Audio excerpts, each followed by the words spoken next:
You found it. Your home for the best content on your favorite team, the Fighting Tigers of LSU. Do us a favor. Subscribe to the channel. Leave your comments below. Be sure to smash that like button.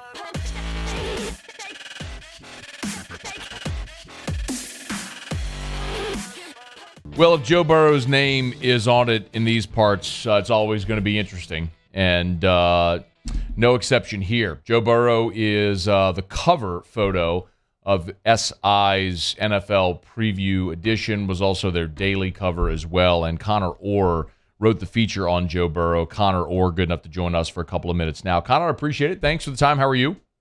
I'm doing well, thanks, and thanks for having me. That's our pleasure. Okay, so you get to do an extensive feature on Joe Burrow. What was your expectation of the man going in based on what you learned coming out? Well, luckily we were pretty well prepared. I was on the team that was reporting on the Super Bowl. I actually had the Bengals as my individual assignment, so started really working on the background information and everything going into not only a Joe story but a Bengals story, probably in the middle of January. And so by the time that Joe and I were actually able to talk in the beginning of June, we had quite a bit of research already done. We had talked to a lot of people in his lives and at least did our best to try to understand the person. But I think he's an impressive guy, certainly. I mean, I think the person that you see in those press conferences, the person that his teammates talk about, is certainly the person that I felt like I was sitting at lunch with. One of the interesting things was that I found was Joe's general discomfort with, I'll use this word, with his fame.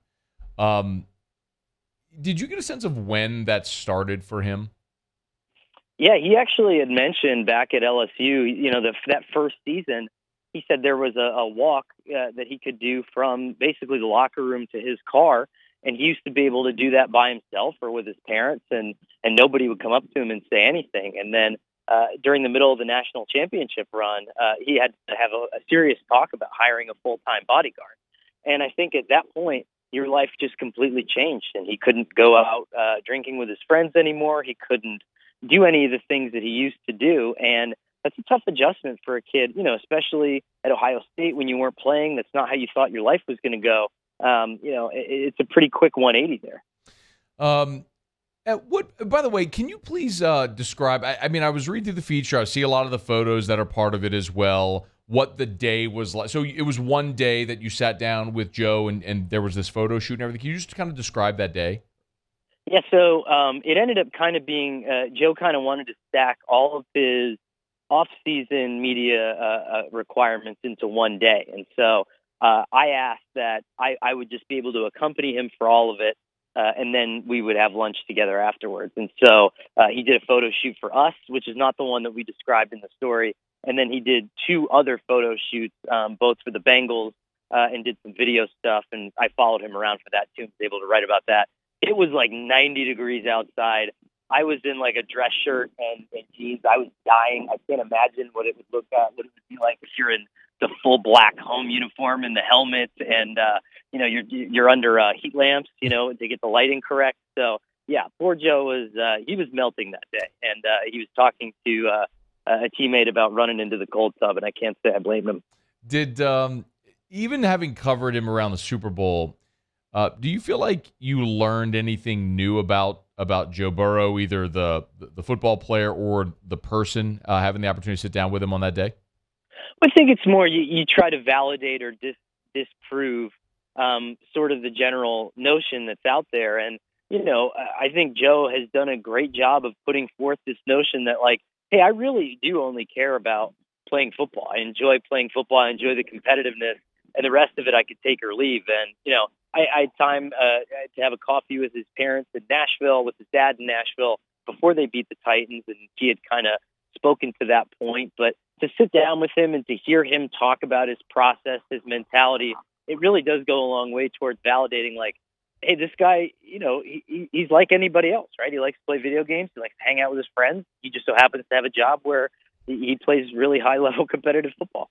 And he's also going to set a contract record after this season. Did you all talk deeply about that? Well, the only thing that we had joked about in terms of money and kind of generally talking about where that goes. I had asked him if he would have preferred to play back in the 1950s or the 1960s because, you would have that anonymity, right? You would be able to live a life where you could go out to a restaurant and comfortably go home and not have to worry about that. And he said, not really, because the money is pretty good now, right? It's a lot better than it was in the 1960s. So I think he's aware of what is possible, but I think also, as he said, I think at his press conference yesterday, unless that success is sustained, the talk of this overwhelmingly record-breaking contract sort of gets obscured. Conor Orr, Sports Illustrated, is with us here with a feature on Joe Burrow, which is the cover story for the football preview issue, the NFL preview issue. Conor, a big part of the whole fabric of the story you wrote also is about changing the culture in Cincinnati, which we all know has been, they were labeled the Bengals for a very long time, and now Joe Burrow has them to Super Bowl for the first time in 3 decades. So how much of that transformation has begun in Cincinnati? I think it has, for sure. I mean, they've been top 5 in free agency spending, I think, each of the last 3 years. They just sold the naming rights to Paul Brown Stadium, which, is the namesake of the father of the owner. I mean, that's a pretty big deal. And I think they're serious about injecting more money, more resources into the franchise. And certainly Joe has a big part of that. I don't think that you would care as much if you didn't think that the franchise was in good hands. And I think that Joe, who's a person who naturally doesn't seem to buy into any of those narratives about, oh, this is a losing franchise or a losing city, I think he's a big part of that faith and why they've been so aggressive. Could you, I don't know how often, Conor, you get to go to Cincinnati or have been there, but are there visibly noticeable elements of the city that have transformed just in the 2 years that Joe Burrow's been there, meaning you can just tell there's a greater interest when you're around Cincinnati? Oh, yeah.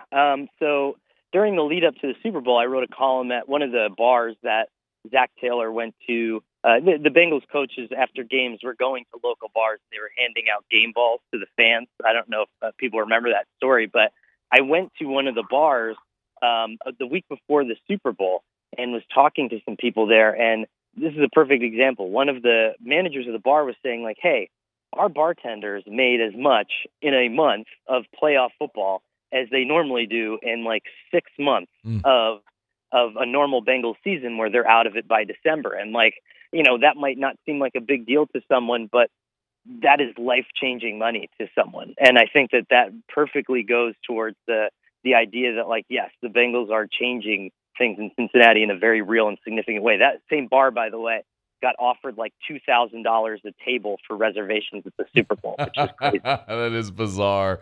I'd like to ask this question, but when you do a long feature like this, it's just impossible to write about everything. So something had to get left on the cutting room floor. Any little anecdotes that didn't make it in that you would have liked to have seen in?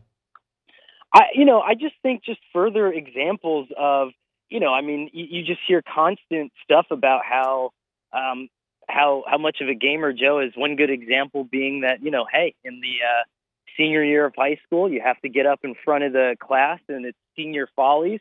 You got to put a dress on and you got to sing and dance. And he put on a black and white polka dot dress and he nailed it. I heard he brought the house down. So that just speaks to how much ice he's got running through those veins, I think. He is Conor Orr, Sports Illustrated. Of course, pick up the football, the NFL preview of SI, or you can read it online at SI.com. Joe Burrow, a new fame, encore Super Bowl run. You can check it out there at SI.com. Conor, we appreciate a couple of minutes, man. Joey B is always interesting to folks down here. Yeah, well, I appreciate you guys having me. Thank you. Hey, thanks so much for watching. Please leave your comments. I love to interact. And be sure to hit the red subscribe button below.